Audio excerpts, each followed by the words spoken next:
Hello, welcome to today's presentation on effective job interviewing skills here at the Learning and Development Center. As we all know, getting a good job is tough, and today's job market is very tight. To get a competitive edge, job seekers need to research prospective companies well, gather job interview questions, and rehearse the answers to the questions before they go to the interview. Now let's look at the type of interviews out there.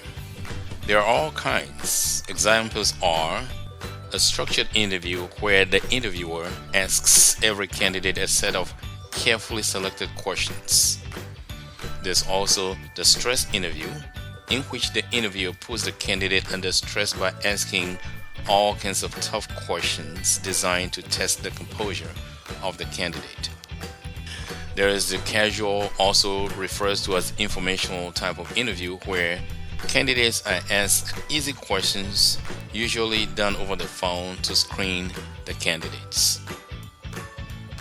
There's the behavioral type of interview, where the interviewer asks questions based on specific behavior scenarios to see how the candidate could address different scenarios or situations that could arise on the job.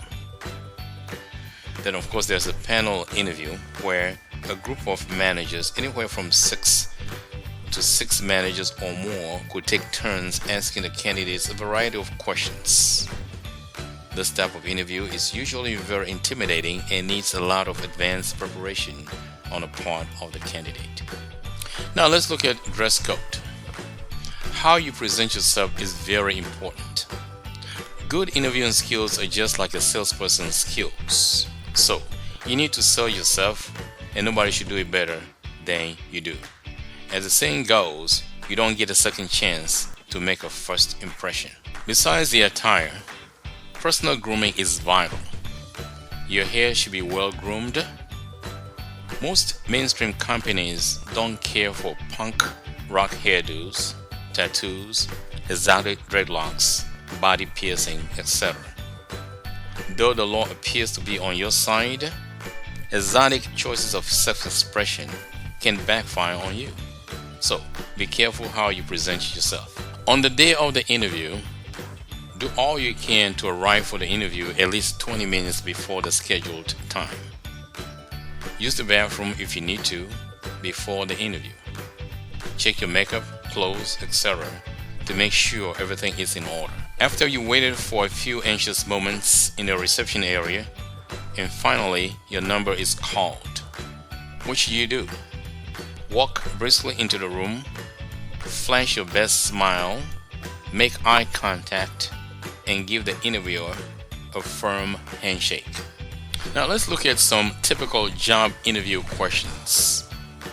Almost always, the first question is going to be, will you tell me about yourself? This could be followed by, why do you want to leave your current job, or why did you leave?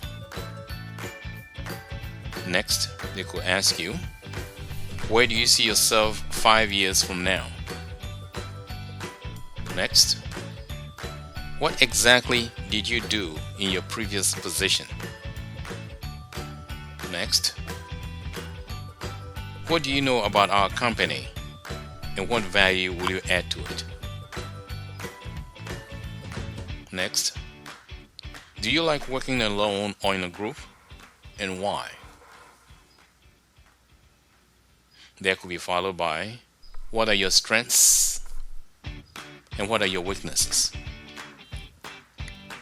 It is vitally important that you practice and rehearse the answers to this and other anticipated questions before you go to the interview. That's a must. Don't go in there cold and try to wing it. In answering the questions, you need to state what you did clearly and succinctly. Don't use vague terms and expect the interviewer to figure them out. It doesn't matter if you're a receptionist or a file clerk. State with emphasis and clarity what you did in the past or what you do now. Now the end. When the interview is over, give the interviewer another firm handshake. It's always courteous to send a thank you note a day after the interview. Whether the interview was positive or negative, show your appreciation. Thank you notes may not land you the job, but they make you look good. That's all, folks. Thanks for watching this video. I wish you good luck in your next interview.